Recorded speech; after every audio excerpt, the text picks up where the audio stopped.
Furniture అంతా ప్రభుత్వం furniture అంతా కూడా వాడుకుంటున్నారు. ఫర్నిచర్ దొంగ అంటూ కూడా టీడీపీ నేతలు కోడేశ్వర ప్రసాద్ గారు అసెంబ్లీలో ఉండాల్సినటువంటి ఫర్నిచర్ని తీసుకెళ్ళి ఎక్కడేసాడు? ఆయన బైక్ షోరూమ్లో వేసుకున్నాడు. అసెంబ్లీలో ఉండాల్సినటువంటి ఫర్నిచర్ బైక్ షోరూమ్లో వేసుకుంటే వాడిని దొంగ అంటారు. సీఎం క్యాంపు కార్యాలయానికి ప్రభుత్వం వచ్చినటువంటి విజిటర్స్ కోసం ఒక కార్యాలయం, సీఎం జగన్మోహన్ రెడ్డి గారి కార్యాలయం అయితే ఒక 10 మంది 20 మంది కూర్చుంటాకుంటుంది. ఒక ముఖ్యమంత్రి కార్యాలయం కాబట్టి అక్కడ అదనపు వసతులు కావాలని చెప్పి ప్రభుత్వం కల్పిస్తుంది. ముష్టి పట్టుకుపోతే పట్టుకుపోండి, లేకపోతే డబ్బు విలువ చెప్తే కడతామని ఫస్ట్ రోజు చెప్పాం. దీని గురించి ఏం రాద్దాం, కావాలంటే పట్టుకుపోండి. తొక్కలు ఫర్నిచరు ఎంత, ముష్టి ఫర్నిచర్ ఎంత ఉంటుంది? కావాలంటే పట్టుకురండి. మేము షోరూమ్లో వేసుకున్నాం, తీసుకెళ్ళి మా సాక్షి ఆఫీసులో వేసామా? కాదు, మాకు క్యాంప్ ఆఫీసులో పెట్టినటువంటి ఫర్నిచర్ తీసుకెళ్ళి సాక్షి ఆఫీసులో వేసుకున్నావా? దొంగ అంటే అసెంబ్లీలో ఉండాల్సినటువంటి ఫర్నిచర్ని తీసుకుని బైక్ షోరూమ్, నీ సొంత షోరూమ్లో వేసుకుంటే వాడిని దొంగ అంటారు. అంతేగాని క్యాంప్ ఆఫీసులో ఇచ్చినటువంటి ఫర్నిచర్ క్యాంప్ ఆఫీసులో ఉంటే దానికి కావాలంటే డబ్బు కడతాం, లేదంటే ఫర్నిచర్ తీసుకుపోమని చెప్పాం. దానికి దొంగ ఇవన్నీ పనికిరాని మాటలు. ఋషికొండ ఫర్నిచరు, దాడులు, కోడల నాని టార్గెట్, జగన్మోహన్ రెడ్డి టార్గెట్, ఇక్కడ పోలీసులు తీసాం. ఇవన్నీ సొల్లు పురాణం. మీ చేతనేం చేసుకోండి, నో ప్రాబ్లం. మీరు సూపర్ 6లో పెట్టినటువంటి వాగ్దానాలనే మీరు ఎప్పుడు అమలు చేస్తున్నారో చెప్పాలి. జగన్మోహన్ రెడ్డి గారు తరఫున మేము అడుగుతున్నాం, వైఎస్ఆర్ కాంగ్రెస్ పార్టీ తరఫున. చంద్రబాబు నాయుడు అమలు చేసే బాధ్యత నాదని చెప్పి పవన్ కళ్యాణ్ గారు కూడా చెప్పాడు. కాబట్టి ఇవన్నీ సొల్లు పురాణాలు వద్దు, మీరు చేతనేం చేసుకోండి, నో ప్రాబ్లం. మీరు ఎవరిని చంపేయాలో చంపేయండి, ఎవరిని కొట్టాలని ఉన్నారు కొట్టండి, ఏం చేయాలని ఉన్నారు చేసుకోండి. మీరు సూపర్ 6లో ఇచ్చినటువంటి వాగ్దానాలనే 1వ తారీఖు నుంచి 4000 పెన్షన్తో పాటు అమలు చేస్తున్నారా లేదా, దీనికి స్పష్టంగా సమాధానం చెప్పండి. ఇప్పుడు ఇది ప్రజాస్వామ్య దేశం. ఎవరిని టార్గెట్ చేసుకున్నప్పుడు నేను పోయినంత మాత్రాన నన్ను టార్గెట్ చేస్తే వైఎస్ఆర్ కాంగ్రెస్ పార్టీ ఏం ఆగదు. జగన్మోహన్ రెడ్డి గారు ఇంటికి కొట్టి ఏం పీకలేరు.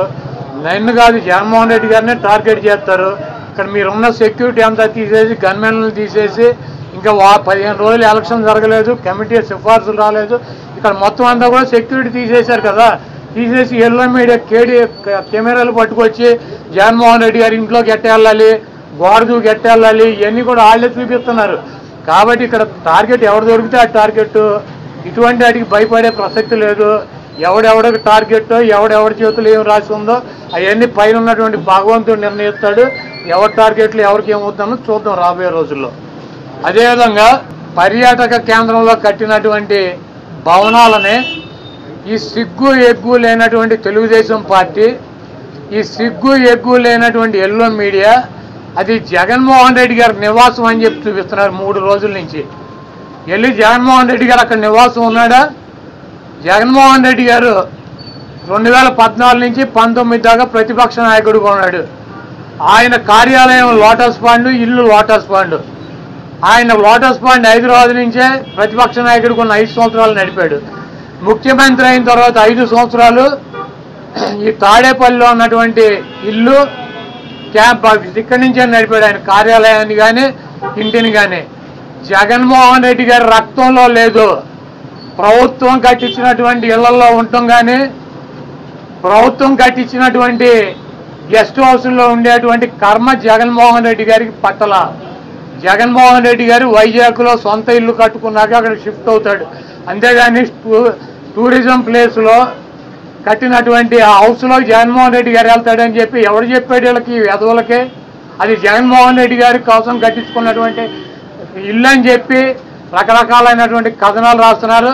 అది ఒక అంతర్జాతీయ రాజధానిగా తీర్చిదిద్దాలన్నదే వైఎస్ఆర్ కాంగ్రెస్ పార్టీ లక్ష్యం. దాన్ని రాజధాని చేయాలన్నదే ఆ రోజు నిర్ణయించుకున్నాం. కాబట్టి అక్కడ ఇంటర్నేషనల్ సెమినార్లు జరుగుతున్నాయి.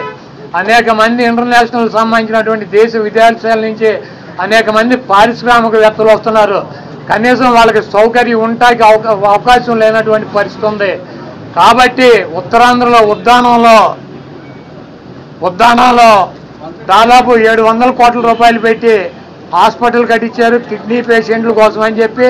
అదేవిధంగా విజయనగరం కావచ్చు, లేదా పార్వతీపురం కావచ్చు, ఉత్తరాంధ్రలోనే 650 కోట్ల రూపాయలు పెట్టి ఒక్కొక్క మెడికల్ కాలేజీ కట్టించారు. అదేవిధంగా టూరిజం ప్లేస్లో అంతర్జాతీయ సంస్థలు కానీ వ్యక్తులు కానీ వచ్చినప్పుడు అక్కడ ఒక విధి ఉండాలని చెప్పి ఒక మంచి భవనాన్ని నిర్మిస్తే 7 బిల్డింగులు అయ్యి, ఒక బిల్డింగ్ కాదు 7 బిల్డింగుల్లో జగన్మోహన్ రెడ్డి గారు ఉండరు. 7 బిల్డింగులు కట్టారు. ఆ 7 బిల్డింగుల్లో 7 బ్లాకుల్ని చూపించేది జగన్మోహన్ రెడ్డి గారు 450 కోట్ల రూపాయలు పెట్టి ఇల్లు కట్టుకున్నారని చెప్పి ఈ దుర్మార్గమైనటువంటి ప్రచారం చేస్తున్నారు. ఇవన్నీ కూడా ప్రజలు గమనిస్తారు. చంద్రబాబు నాయుడుకి ఇచ్చినటువంటి వాగ్దానాలు నెరవేర్చలేక నీకు సూపర్ 6లో పెట్టినటువంటి వాగ్దానం 1500 రూపాయలు ఇస్తానని చెప్పావా, చెప్పలేదా? 18 సంవత్సరాలు దాటిన వాళ్ళకి రేపు 1వ తారీఖు నీకు దమ్ముంటే 20 లక్షల మంది నిరుద్యోగులకు 3000 ఇస్తానని చెప్పావా లేదా? దాని గురించి చెప్పండి. నువ్వు దొంగ వాగ్దానాలు చేసి అధికారంలోకి వచ్చావు. నువ్వు దాని గురించి మాట్లాడండి. ముందు మీరు ఈ వాగ్దానాలను డైవర్ట్ చేయాలని చెప్పి ఒకటి తీసుకెళ్ళి 4 కెమెరాలు బాత్రూములు, లెట్రిన్లు, టబ్బుల్లో పెట్టి 30 లక్షలు పెట్టి బాత్రూమ్ కట్టాడు. జగన్మోహన్ రెడ్డి గారు ఇల్లు అది. జగన్మోహన్ రెడ్డి గారు ఎప్పుడన్నా ప్రభుత్వ కార్యాలయాలు ఉన్నాడా? జగన్మోహన్ రెడ్డి గారు ఎప్పుడన్నా ప్రభుత్వం గెస్ట్ హౌస్లో ఉన్నాడా? జగన్మోహన్ రెడ్డి గారు ఇల్లు కట్టించుకుని వెళ్తాడు వైజాగ్. నీకు మళ్ళీ ఎవడో కొంపలో దూరేటువంటి పరిస్థితి జగన్మోహన్ రెడ్డి గారికి ఉండదు. కాబట్టి జగన్మోహన్ రెడ్డి గారికి కట్టించినటువంటి ఇల్లు కాదు అది టూరిజం సంస్థ ద్వారా టూరిజానికి సంబంధించి కట్టించినటువంటి 7 బ్లాకులు వాటిని కట్టారు.